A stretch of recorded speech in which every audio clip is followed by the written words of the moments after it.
히브리서 6장 공부할 차례입니다. 오늘은 6장 1절부터 9절까지 그렇게 공부를 하도록 하겠습니다. 참으로 문제의 구절들이죠. 우리에게는 문제의 구절이 아니지만 히브리서 6장 소제목이 앞에 환난 시대의 구원의 조건적인 성격이라고 붙였습니다. 이렇게 제목이 붙는 것이 합당하죠.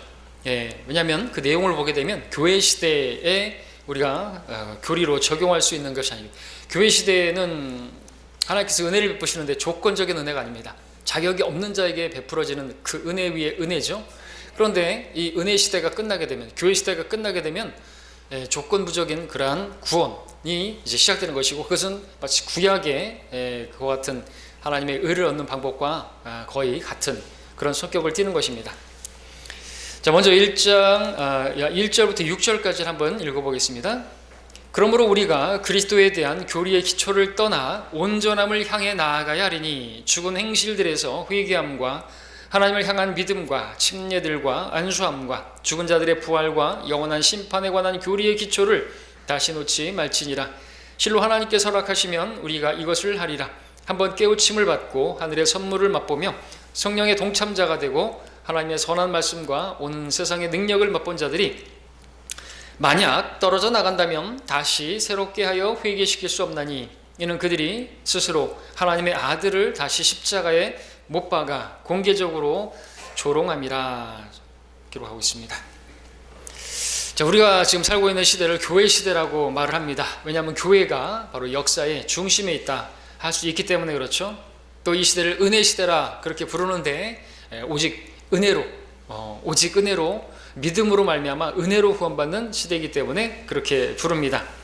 때문에 이 시대에 구원받은 사람이라고 한다면 어떤 경우에서도 구원에서 한번 받은 구원에서 떨어져 나가는 그런 일은 없는 것입니다. 그렇게 믿음을 믿었을 때 하나님께서 은혜로 구원을 선물로 주시고 그렇게 교회 안에 들어온 바로 예수님의 몸 안에 들어온 그 몸인 교회 안에 들어온 사람도 떨어져 나갈 수 없는 거예요. 그가 다시 떨어져 나간다면 예수님의 몸에 한 부분이 떨어져 나가는 것과 마찬가지인 거죠. 손이 마디가 잘라져 나가는 것과 같은 것입니다. 진주라고 성경 말하고 있죠. 교회가 바로 쪼개져서는 안 되고 거기 어떤 이렇게 잘라지면 안 되고 그 쓸모가 없는 것이 교회는 유기체입니다. 몸으로 비유하고 있죠. 교회를 절대로 떨어져 나갈 수가 없다라는 것을 여러 가지 방면으로 말씀을 하고 있습니다. 자, 이것이 바로 교회 시대의 구원에 관한 그런 교리의 기초라고 할 수가 있겠습니다. 그런데 어떤 사람들은 오늘날 히브리서를 교회 시대의 교리로 적용함으로써, 영적으로 적용하는 게 아니라 교리로 적용함으로써 그리스도의 교리의 기초에서 떠나서 바르게 온전함으로 나아가는 것이 아니라 오히려 그 기초이신 예수 그리스도를 떠나게 만드는, 구원조차도 받지 못하게 만들고, 그래서 지옥 갈 수 있다고 그렇게 가르치고, 게다가 여기 말하는 것처럼 죽은 행실들에서의 회개함이나 하나님을 향한 믿음이라든지 침례들이라든지 안수함, 죽은 자의 부활, 영원한 심판에 관한 그런 부분에 있어서도 엉망으로 그렇게 가르치고 있는 것을 보게 되는 것이죠. 자, 지금 읽은 우리 히브리서 말씀은 특별히 더더욱 다른 부분에 있어서는 교리적으로도 우리가 받아들일 수 있는 내용이 많이 있지만, 그리고 전체적으로 우리가 영적인 교훈은 받을 수 있지만, 이 6장 같은 경우에 더더욱 우리에게 교리적으로 안 됩니다. 환난 시대에 바로 히브리인들에게, 바로 유대인들에게 적용되어야 할 말씀인 것이죠. 때문에 하나님의 말씀을, 진리의 말씀을 올바로 나눠서 공부하지 않으면 부끄러움을 당하게 될 것이고, 그렇게 공부하지 않은 사람들이 다른 사람을 가르치게 되면 소경이 되어서 둘 다 소경으로 빠뜨리게 되는 그런 지경에 이르게 되는 것입니다.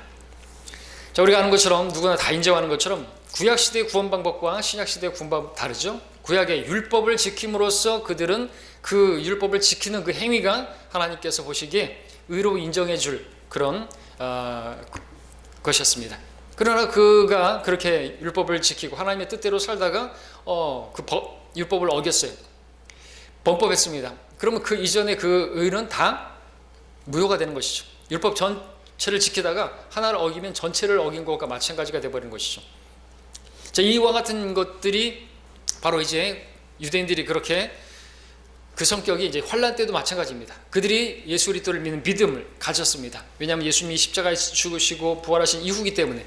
그러나 그가 예수님 믿은 것만으로 지금 우리 교회 시대처럼 구원이 완성되는 것이 아니라 계속해서 끝까지, 바로 환난 끝까지 그들이 지켜야 하는 거죠. 견뎌야 하는 것입니다. 적그리스도의 그러한 속임에 속지 말아야 되고, 그래서 그 기초에서 떠나서, 그러니까 구원의 기초에서 떠나서 온전함으로 가야 되는 거죠. 우리도 마찬가지겠지만, 교회 시대도 우리가 온전한 하나님의 아들을 아는 지식 안에서 자라나야 되겠지만, 환난 시대는 더더욱 그렇죠. 분별력을 가져야 되는 거죠. 그래서 5장 마지막 부분에 있어서 하나님의 말씀을 사용함으로써 선악을 분별하는 분별력을 가져야 되는 이유가 무엇인지 악인지 알아야 되겠죠. 그죠? 무엇이 거짓인지 알아야 되겠죠. 예.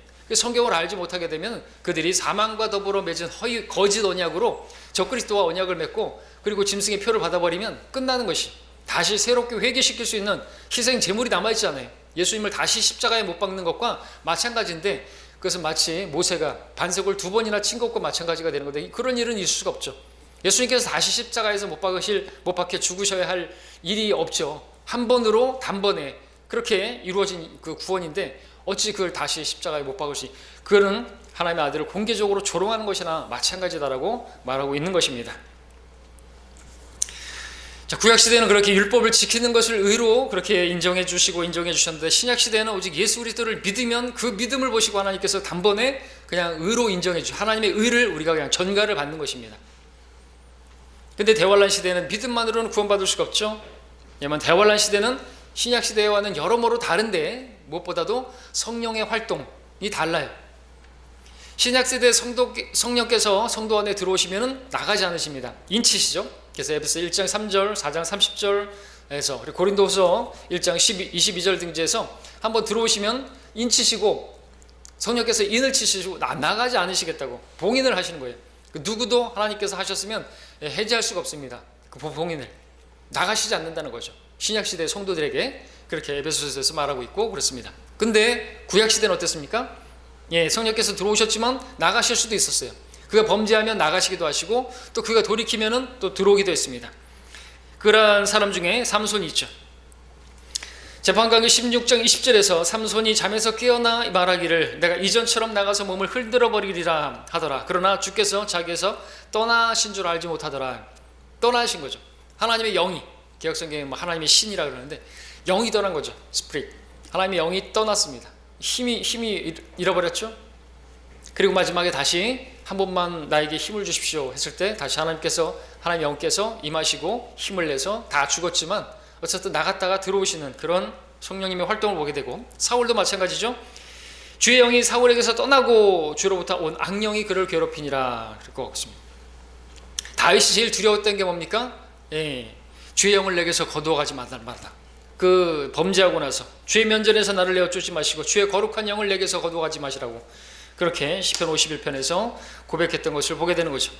이렇게 들어오시기도 하시고 떠나시기도 했던 구약의 그런 성령님의 역사, 그 역사가 바로 이제 환란 시대에도 이제 연속선상에서 다시 시작되는 거죠. 바로 유대인들에게, 바로 이스라엘에게 그 경륜이 바로 대환란 때 다시 그대로 대환란은 야곱의 고난의 때라고 성경이 말하고 있는 것처럼, 야곱은 이스라엘이죠. 이스라엘의 고난의 때예요. 다시 지금 교회 시대는 그냥 끼어든 거예요. 그죠? 그들이 거부함으로 말미암아 누구든지 이제 그를 영접하면 하나님의 아들들이 되는 권세를 주셨고, 그들이 이제 휴거되고 나면 다시 그 유대인의 그 경륜이, 이스라엘을 다루셨던 그 경륜이 천국을 가져오셨는데 그 천국을 거부해버린, 그래서 그 천국이 이제 다시 도래하는, 마치 예수님의 초림의 상황이 다시 대환란 때 이어지는 것이죠. 그래서 예수님께서 천국이 가까이 왔느니라 이렇게 말씀하시고 침례 요한이 있는 것처럼, 대환란 때는 이제 모세와 엘리야를 통해서 또 그렇게 전파가 될 것이고, 14만 4천에 의해서 그렇게 될 것이고 받아들여야 하는 것입니다.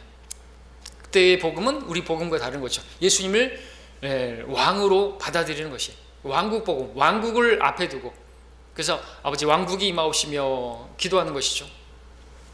시험에 들지 않게 달라고 기도하는 것이죠. 짐승의 표를 받지 않을 수 있도록 일용할 양식을 주시라고, 만나를 주시라고 기도하는 것이죠.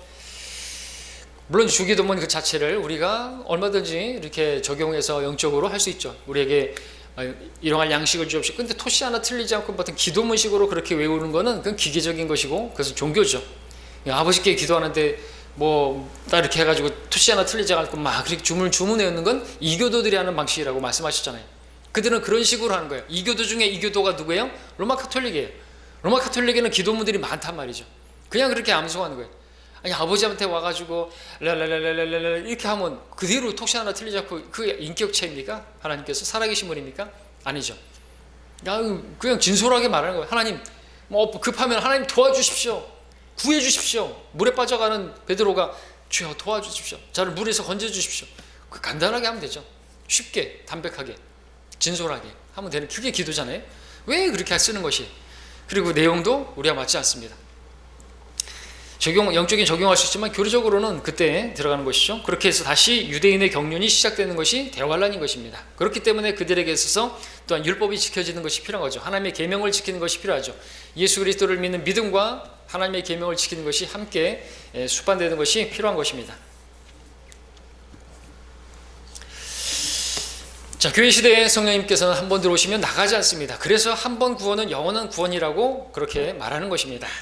교회 시대는 예수 그리스도의 몸인 교회가 이 땅에 있지만 대환란이 시작되게 되면은 그 직전에 휴거되어서 이 땅에 남겨져 있지 않습니다. 이 땅에 없게 됩니다. 때문에 오늘 교회 시대가 바로 교회 시대의 교회가 역사의 중심에 있고, 그러나 환란 시대가 되게 되면 환란 시대는 그 역사의 중심에는 유대인이 있는 것이죠. 유대인이 중심이 됩니다. 그때 되면 이제 전 세계는 유대인들을 못 잡아먹어서 안달이 날 것이, 적그리스도는 유대인을 죽이기 위해서 그렇게 혈안이 될 것이고, 모든 이방인들은 유대인들을 대적하는 것이. 그러니까 그 대환란 때는요, 어떻게 하면 이방인들이 그 민족들이 양의 민족으로 들어간다고요?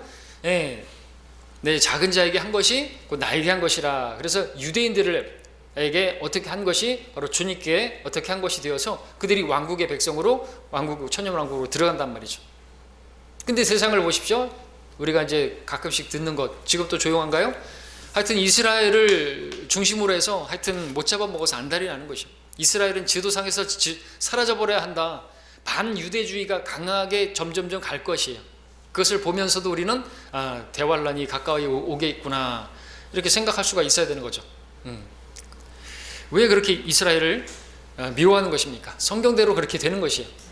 우리가 이제 휴거되고 나면 더더욱, 그러니까 너를 미워하는 자는 저주를 받을 것이고 너를 축복하는 자는 복을 받으리라. 아브라함과 맺은 언약이 대환란 때 그대로 들어가는 것이죠. 우리도 이 땅에 있지만 이제 유대인들이 뭐 전쟁을 일으키면서 뭐 뉴스에서는 뭐 민간인들이 그렇게 뭐 이스라엘에 의해서 죽었고 아기가 막 죽었고 막 그런 것들만 막 보도하는 이유가 뭐예요? 이스라엘을 나쁘게 평가하고 그런 언론 하는 것입니다. 그럴 때 우리는 이스라엘 죽일 놈들이라고 말하면 안 되는 거죠. 이스라엘을 축복하라 그랬죠. 예루살렘의 화평을 위해서 기도하라 그랬죠. 우리가 해야 될 것은 그것이죠. 근데 대환란 때는 더더욱 교리적으로 그건 죽고 사는 문제입니다. 이스라엘을 저주하면 그들은 저주받는 것이죠. 자, 그렇게 예수 그리스도께서 왕으로 제시되는 것이 유대인들에게, 또 왕국은 유대인들에게 제시됐던 핵심 사항입니다. 그래서 주기도문에도 그 왕국이 들어가는 것이죠. 아버지의 왕국이 임하옵시며 그 왕국이 아버지의 것이옵니다. 자, 그래서 대환란 때는 왕국 복음이 전파되는 때이기 때문에 이때에 바로 신약 시대가 이렇게 신약 시대에 있지만 그럼에도 구약의 연속성상에 있는 그러한 시대로서 대환란 때는 모든 면에서 신약 시대와 그렇게 비슷하지만 그렇다고 같지는 않은 것이죠. 성령님의 역사나 구원에 있어서 그렇죠. 그래서 구약 시대에 율법이 있었던 것처럼 대환란 때 율법이 다시 되살아납니다. 왜냐하면 그동안에 멈춰있던 유대인들을 위한 경륜이 다시 시작되는 것이죠. 유대인들의 그 시계가 다시 이제 초침이 이제 시작되어지는 것이죠. 그래서 천년왕국에서 바로 우리 안식일이라든지 그 성전 경배가 부활되어지는 것이죠.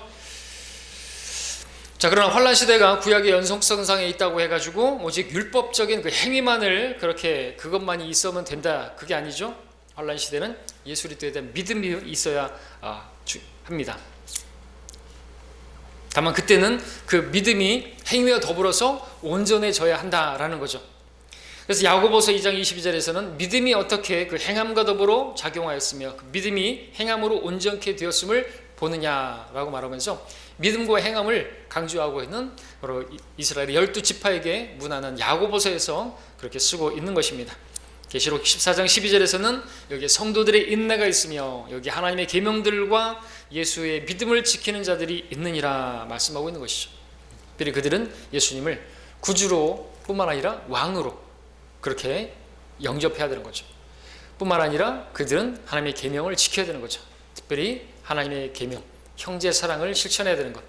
그래서 히브리서에서도 그렇게 말씀을 하고 있고요. 우리가 오늘 보진 않지만 6장 10절에서도 이는 하나님께서 너희의 행위와 사랑의 수고를 잊으실 만큼 불의하지 아니하심이라. 그 사랑은 너희가 성도들을 섬겼고 또 지금도 섬김으로써 그분의 이름을 향해 보인 것이라. 해서 성도들을 섬긴다는 것, 그것은 그들에게 이제 실제적인 문제입니다.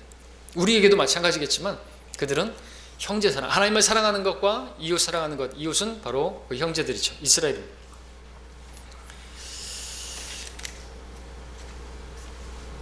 자, 그래서 이 계시록 14장 12절에서 하나님의 계명을 그리고 예수의 믿음을 이걸 계명은 율법을 지키는 행위를 말하는 것이고 예수의 믿음은 바로 예수님을 믿는 믿음인데 특별히 메시아로 그들이 그렇게 기다렸던 메시아로 받아들이는 것입니다. 예수께서 그렇게 메시아로 오셨지만 받아들이기를 거부했던 그 전철을 밟으면 안 되겠죠. 적그리스도는 유대인들을 대항해서 싸울 것이고 모든 민족들은 유대인들을 대항해서 전쟁을 일으킬 것입니다. 그때 이방인들은 박해받는 유대인들을 도와야 하고요. 그래야지 왕국에 들어갈 수 있는 조건이, 물론 그들도 짐승의 표를 받지 말아야 되는 것이죠. 하여튼 그것이 필요합니다.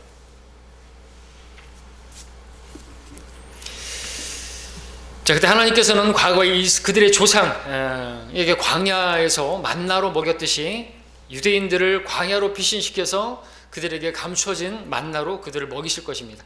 그때 기도하는 것이 바로 일용할 양식을 줍시고, 계시록 2장 17절에서는 이기는 자에게는 내가 감춰진 만나를 주어서 먹게 하리라 말씀하고 있는 것이죠. 짐승의 표를 받지 아니하면은 매매가 안 되죠. 먹을 수 없는 상황이기 때문에 주께서는 주기도문에 나와 있는 대로 그렇게 기도할 것을 명하신 것입니다. 그래서 일용할 양식, 그것을 위한 기도는 바로 대환란 때 던져진 이스라엘 백성들이 구할 기도인 것입니다. 그러므로 본문은 대환란 때 유대인들이 구원을 잃어버릴 수 있고 구원을 잃어버리게 되면 다시는 회복시킬 수 없다라고 하는 아주 무서운 그런 말씀을 해주고 있는 것이죠. 다시 새롭게 될 수 없고, 문신은 이렇게 오늘날 우리가 지울 수는 있겠지만 짐승의 표는 지워지지가 않는다라고 말할 수 있어요. 그 예레미야 우리가 봤죠. 지난주에도 에디오피아인이 그 피부를 바꿀 수 있고, 그리고 그 표범이 그 점들을 바꿀 수 있겠느냐? 그러면 너희가 악에 익숙한 너희가 선을 행할 수 있을 것이다. 그 말씀에는 이 예언과 같은 어떤 그런 게 있는 것이죠. 에디오피아는 흑인이고 그 피부를 바꾸, 그 피부는 검은색 피부인데, 그리고 표범의 그 점들을 바꿀 수 있겠느냐? 한번 받은 그 흑인의 입맞춤으로 맞춰진 그 검은색 그 점 마크는 다시 지워지지 않는 거죠. 지금은 문신을 뭘로 지울 수 있다 그러죠. 레이저로 지울 수 있다 그러고, 근데 이거 한번 받은 건 지워지지가 않는 거죠. 그냥 낙인이 찍혀버리는 거예요. 거기서 이제 문둥병이 시작되어지는 것이죠. 그래서 썩어 들어가는 것입니다. 받으면 안 되는 거죠.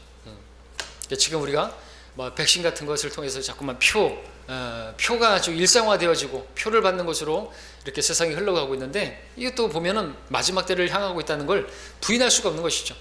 그렇죠? 사람들은 또 몸에다가 하여튼 문신을 새기는 거를 아주 이제 자연스럽게 하고 있어요. 여자들도 창피한 거 안 느끼고 문신하고 있어요.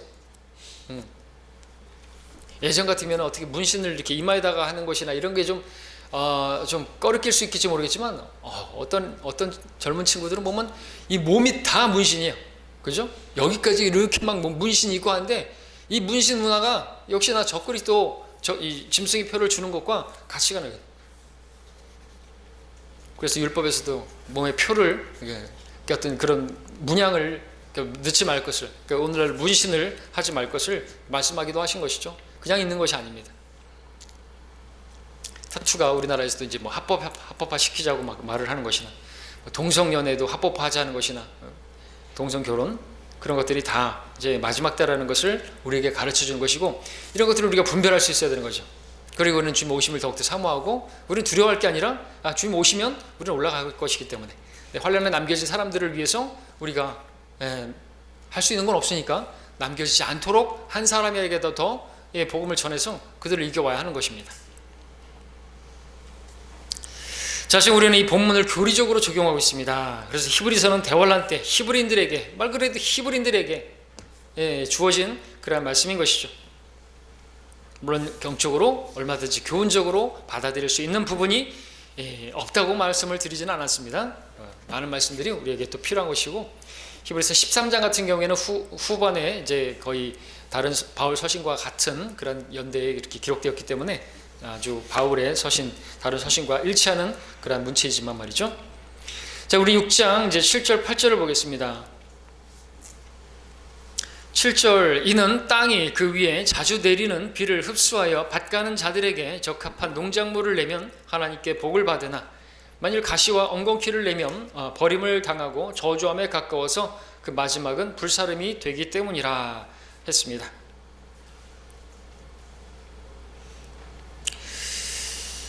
자, 이는 이제 이렇게 떨어져 나가면은 다시 새롭게 회개시킬 수가 없다는 것이고요. 그것은 하나님의 아들을 다시 못 박는 것이나 마찬가지고요. 그러면서 이제 그 얼마나 그것이 가증한 것인가 이렇게 말하고 8절에서는 그에 따른 형벌을 말하는 것이죠.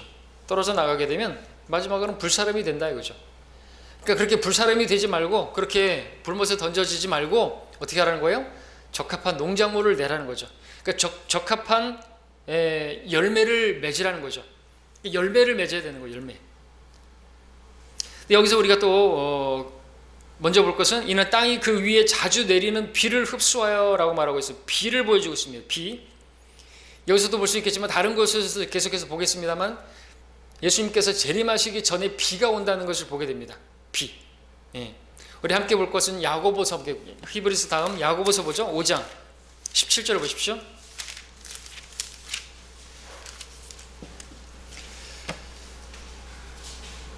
엘리야의 사역을 여러분 아시는 것처럼, 엘리야의 사역 3년 반 동안 비가 내리지 않았을 때 그가 기도하니까 비가 왔죠. 이스라엘이 아주 지치고 힘들었을 때 그 비가 오면서 그들이 회복되어지는 그런 것들이 대환란 때도 이어지게 될 거죠. 5장 17절 18절, 엘리야는 우리와 같은 성정에 속한 사람이지만 비가 오지 않기를 간절히 기도하였더니 3년 6개월이나 땅에 비가 오지 않았고, 다시 기도하였더니 하늘이 비를 내려 땅이 열매를 내었느니라 기록하고 있습니다. 열매를 맺는 것, 그 끝까지 견디는 것. 그래서 이런 말씀들을 통해서 보면은 마지막에 비가 내린다. 그리고 이제 열매가 있는 것이다. 그리고 그 열매는 이제 추수를 위해서 열매가 있는 거죠. 주님께서 데려가시기 위해서 이제 환난 성도들을, 그 적합한 농작물들을 데려가는 것이죠. 이게 환난 성도들의 휴거가 되는 것입니다. 7절을 보시죠. 5장 7절. 그러므로 형제들아, 주께서 오실 때까지 인내하라. 보라, 농부가 땅에서 나는 귀한 열매를 바라고 이른 비와 늦은 비를 받을 때까지 오래 참나니 그랬습니다. 너희도 인내하며 마음을 견고케 하라. 주의 오심이 가까움이라. 그러니까 주님께서 오시기 직전에, 재림 전에 이제 비를 내려주신다는 것을 보게 되고, 그리고 이제 마치 농작물에서 비가 필요한 것처럼, 그래서 그들이 열매로 나타나야 하는 거죠. 열매로. 그러면은 그들이, 주님께서 오셨을 때 그들이 이제 휴거되는 것입니다.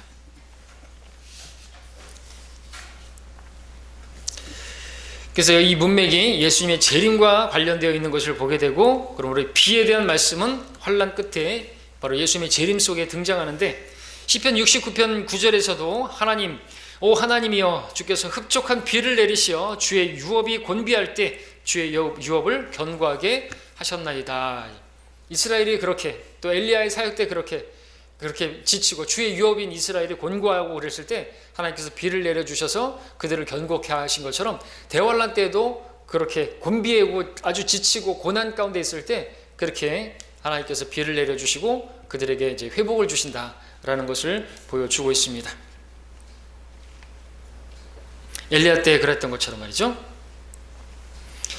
또 사무엘상 23장을 보게 되면 이제 다윗이 메시아의 통치에 관해서 예언하는데, 거기에서도 비가 등장하는데, 시적인 표현, 단지 그런 표현이 아니라 예언이죠.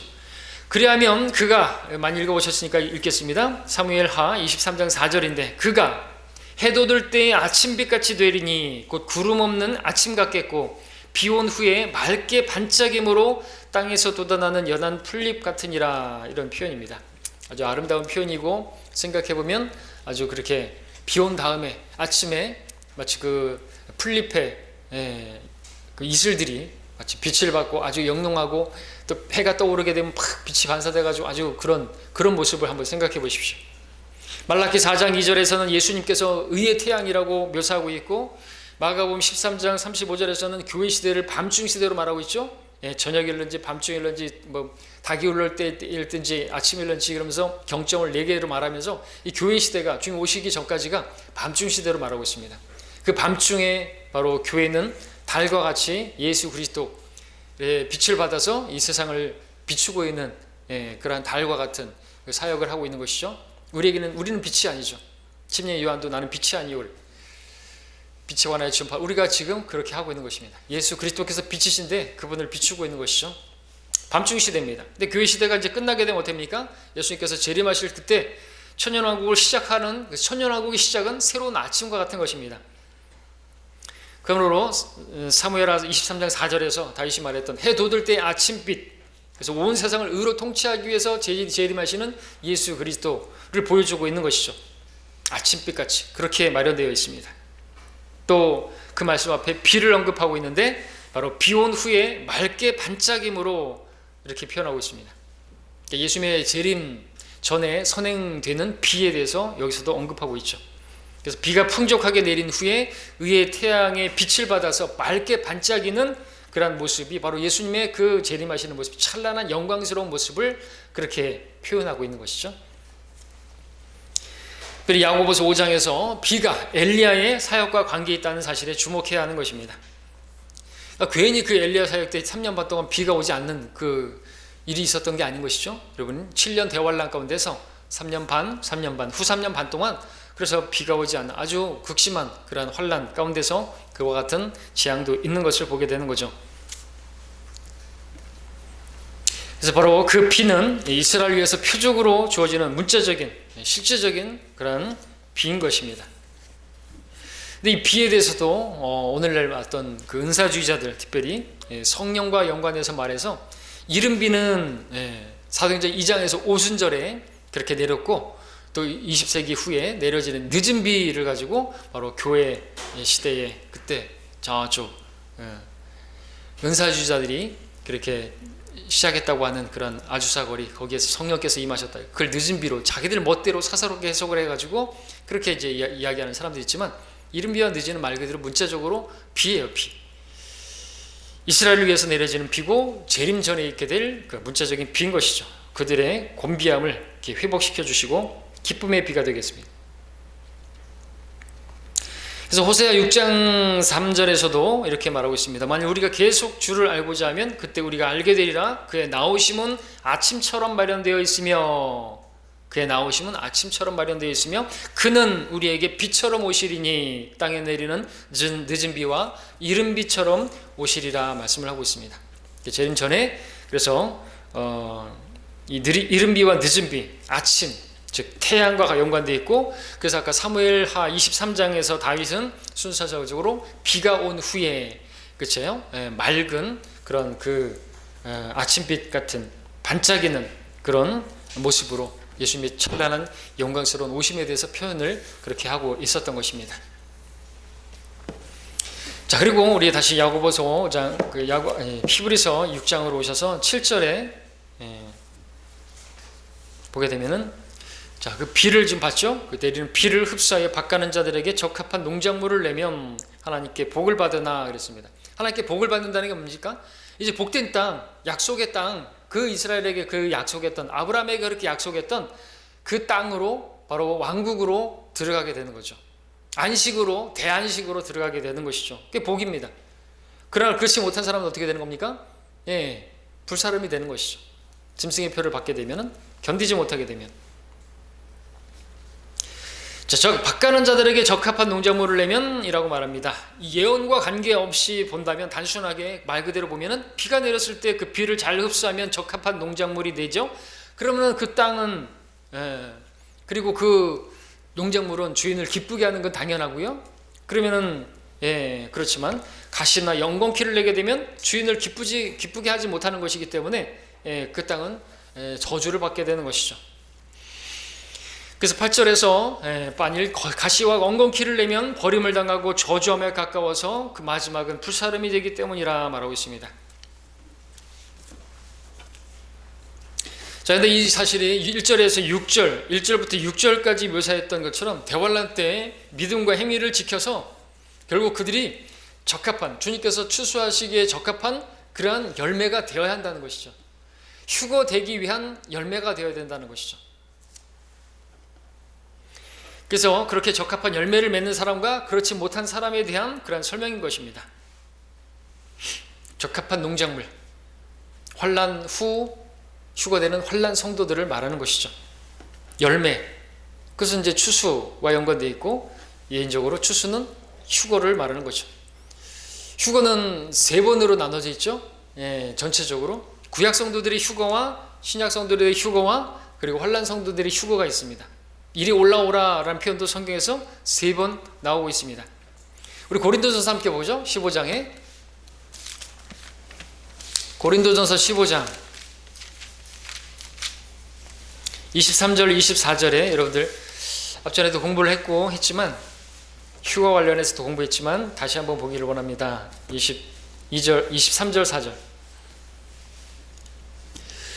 그러나 각자 자기의 서열대로 되리니 그리스도가 첫 열매들이요. 들이라고 하는 복수 표현이 아주 정확하다 그랬죠. 왜냐하면 예수님께서 부활하실 때 혼자 부활하신 게 아니라, 그죠? 우리 마태복음에 보게 되면 잠들었던 많은 성도들의 몸이 일어났어요. 무덤이 열리고, 그리고 예수님과 함께 예루살렘에 들어가는 것을 보게 되죠. 구약 성도들이 일부가 부활한 것입니다. 전체가 부활한 게 아니라. 그래서 그리스도가 첫 열매들이요. 그 다음은 그리스도께서 오실 때 그분께 속한 사람들, 우리죠. 교회 시대 우리 성도들의 그런 휴거를 보여주고 있고요. 그 후에는 24절에서 끝이 오리니 주께서 모든 정사와 모든 권세와 능력을 폐하시고 그 왕국을 하나님 곧 아버지께 바칠 때라. 그러니까 왕국이 있기 전에까지 전체적으로 보면 예수님께서 부활하실 때 함께 부활하고 휴거되어진 그 혼들이 육체를 입고 휴거된 거예요. 주님과 함께 올라간 거죠. 그래서 구약 성도들의 휴거가 예수님의 그 부활 때 있었고, 신약 성 그게 이제 첫 번째 첫 열매들이라 했어요. 첫 열매들. 그리고 우리 지금 교회 시대 본격적인 추수예요. 본격적인 추수.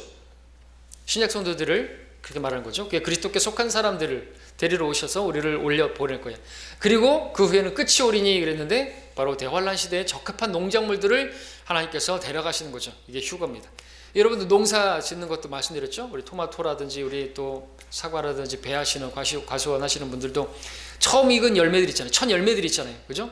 그리고 본격적인 추수가 있죠. 그 다음에 나중에 끝물 있죠. 그 이삭 줍기. 그와 같이 세 부분으로 나눠져 있는데 대환란 때도 기회는 있는 것입니다. 하나님께서 그나마 마지막으로 자비를 베풀어 주신 것이죠. 그러나 그때는 정말 힘들어요. 목을 내놔야 되는 것이죠. 도망을 어떻게 잘 다닐 수 있다면 다니고 짐승의 표를 받지 말아야 되고. 자, 그렇게 해서 휴거의 세 단계를 보여주는데 바로 히브리서 지금 6장 7절에서 그 농작물이 바로 열매이고 환난 성도들로서 이제 복을 받는 그런 사람들이 되기를 바라는 것이죠. 주인의 기쁨이 되기를 바라는 거죠. 대환란 때라도. 그러나 그렇지 못하게 되면요, 열매를 맺지 못하게 되면 불사름이 되는 것이고 말 그대로 불사름이 되는 거예요. 근데 어떤 사람들은 이걸 불사름을 성도가 한 일에 대한 그 고린도서 3장의 그 일한 것이 타버리는 것과 연관시키는데 심지어 정동수 목사도 그렇게 설교하는 걸 들었는데 아닌 것입니다. 그렇구만 주석에 보게 되면 이제 심지어 아이언사이드라든지 그 훌륭한 그런 사람들조차도 그리고 MRD안이라든지 이러한 그 사람들이 많은 부분에 있어서 성경 잘 가르치지만 그러한 사람들조차도 그렇게 가르친다고 그렇게 이야기하면서 그러한 사람들이 가르친 것을 정동수 그 사람도 배운 것이고, 그래서 이 히브리서는 그런 것이 아니라 환난 성도들이 끝까지 견뎌야 되고 그렇지 못하면 지옥에 가고 그런 게 아니라 이거는 역시나 성도들을 말하는 것이고 이들은 구원받은 사람들이고 구원받은 사람들이 행위가 시원치 않으면 그리스도 심판석에서 상을 다 잃어버리고 그 일한 것이 다 불타 없어진다. 그런 식으로 연결하는 것이. 그러나 그렇지 않죠. 계속해서 보게 되면 그런 것을 우리가 봤고요. 그렇기 때문에 끝까지 견디는 게 필요한 것이고, 그 마태복음에서 말씀하셨던 그 왕국이 임하기를 바라면서 했던 끝까지 견디는 환난 끝을 말하는 것이에요. 그리고 이 6장 우리 지금 보고 있는데 11절도 보시게 되면 또 뭡니까? 우리는 너희가 각자가 끝까지 소망의 온전한 확신을 향하여 같은 부지런함을 보여주기를 바라노니라고 말하고 있는 것이죠. 끝까지 계속해서 나오는 말씀이 뭡니까? 끝까지. 마태복음에서도 말씀하셨던 그 끝이 여기서도 말하는 거죠. 우리 신약 성도들을 향해서 그렇게 말하는 거죠. 우리는 주님께서 오히려 우리 안에서 선한 일을 시작하신 그분께서 그 일을 완성하실 것이라고 말씀하셨고, 그분이 끝까지 우리를 지키실 거라고 말씀하셨고, 그렇게 말씀하셨단 말이죠. 그래서 다른 바울 서신, 물론 히브리서도 바울 서신이지만 로마서부터 빌레몬서까지의 내용과 다른 부분들을 이야기하고 있다면 그건 다른 대상을 말하는 것이고 다른 시대에 그렇게 놓아야 맞는 것입니다. 그걸 막 억지로 끼워 맞추고 또 고린도서 그 3장의 말씀과 연관시키고 그렇게 하게 되면 많은 부분 혼란스럽게 되는 거죠. 불타는 것은 말 그대로 그 사람이 불타는 것이지, 그 일한 것이 불타는 게 아니죠. 환난 때는, 왕국 때는 그야말로 그 사람 산채로 지옥에 던져지는 그런 상황들이 있게 되는 것입니다. 자, 이제 9절을 마지막으로 보겠습니다. 9절. 자, 9절을 때문에 정동수라든지 또 MRD안이라든지 이런 사람들이 또 자기들의 그 주장을 펴는 그런 내용인데, 사랑하는 자들아, 우리가 이같이 말하지만 너희에게는 더 좋은 일들과 구원과 함께 올 일들이 있음을 확신하노라, 그렇게 말하고 있습니다. 우리라고 하는 것이 바울과 함께 지금 이야기하는 거죠. 바울이 그러면은 뭐 끝까지 견디지 못하면은 뭐 불못에 던진다 이런 말을 하는 것이냐? 그리고 구원과 함께 올 일에 대해서 말하는 것이지 구원을 이야기하는 것이 아니다, 이렇게 주장을 하면서, 그리고 또 우리가 이같이 말하지만, 곧 이렇게 지금 강하게 말하지만, 무섭게 말하지만, 이것은 그들에게 말 그대로 충격적인 요법을 주는 것이다, 이제 그렇게 얘기를 하는 것으로 하면서 이 히브리서를 교회에게 적용을 하고 이렇게 하는 것이죠. 그러나 그러니까 이게 무슨 뜻이에요? 이같이 말하지만, 그러니까 그런 일은 벌어지지 않겠지만, 너희들의 그 행실이 어떠해야 되겠느냐, 이렇게 이야기하는 것처럼 말한다는 것이죠. 그런 것이 아닙니다. 충격요법을 위해서, 물론 강하게 얘기하고 있지만 말 그대로 강하게 얘기하는 이유가 충분하기 때문에 그렇게 얘기하는 거죠. 떨어져 나가면 안 되니까. 떨어져 나가지 말라고 강하게 얘기하는 게 아닌 것이죠. 떨어져 나가면 정말로 불사름이 되기 때문에 강하게 얘기하는 것이죠. 자, 우리가 이같이 엄하게 말하지만 그 뜻이죠. 그러나 너희에게는 더 좋은 일들과 바로 구원과 함께 올 일들이 있음을 확신한다라고 했는데, 물론 여기서 구원과 함께 올 일들이라고 하는 것은 구원을 받은 결과 이제 구원의 어떤 그 받은 사람에게서 주어지는 어떤 것들로 이렇게 말할 수도 있겠지만, 여기서는 럭커 목사님께서 또 얘기하는 것처럼 구원을 받기 위해서 그에게 구원과 함께 구원을 위해서 그들에게 선행되어야 될 것이다. 그러니까 구원과 함께 수반되어야 될 일들이 있다는 거죠. 행위가 있어야 된다는 그런 뜻이다라는 거죠, 교리적으로. 그래서 다름이 아니라 그들이 구원받기 위해서 율법의 행위를 지키지만 마지막에 얻을 그 구원을 상속으로 얻기 위해서 그들이 그 구원과 함께 있어야 할 일들에 대해서 말한다는 거죠. 견디는 것을 말한다는 것이죠. 그래서 9절에서 말하고자 하는 것은 또 11절에서도 말하고 있는 것처럼 너가 이런 일들을 능히 이겨낼 줄로 믿는다는 것이고, 그렇기 때문에 너희는 각자가 끝까지 소망의 온전한 확신을 향해서 같은 부지런함을 보여주기를 바란다라는 그런 내용. 그래서 11절과 같은 그런 말씀이 바로 이 9절과 같은 말씀인 것이죠. 이렇게 엄하게 또 이렇게 무섭게 이야기하지만, 그러니까 그것에 대해서 경각심을 가지고 끝까지 견뎌야 한다. 그 소망을 붙들고 살아야 된다. 그리고 너희들이 그렇게 되기를 바라고 또 그렇게 될 줄로 믿는다 라고 이제 위로와 확신을 주는 것이죠. 그렇죠? 근데 이 구절 때문에 정동수라든지 어떤 사람들이 확신 있게 그러니까 구원과 함께 올 일에 대해서 이야기하는 것이다. 구원 받은 사람들이다. 구원을 잃어버린다는 그런 말이 아니다. 일한 것이 그렇게 불타버린다. 이렇게 이야기하는 그런 자기들의 주장을 펴기 위해서 구절을 사용하지만 그런 게 아니다라는 거죠.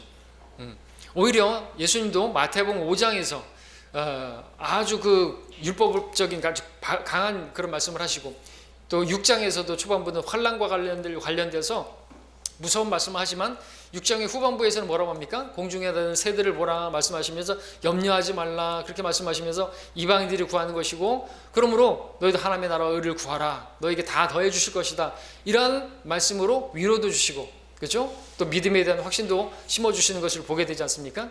그와 같이 지금 강하게 이야기하지만 또 지금 그렇게 얘기하는 것이죠. 위로와 확신들을 주면서 그러나 그들이 놔버리면, 견디지 않으면, 끝까지 견디지 못하게 되면 잃어버리게 된다라는 것입니다.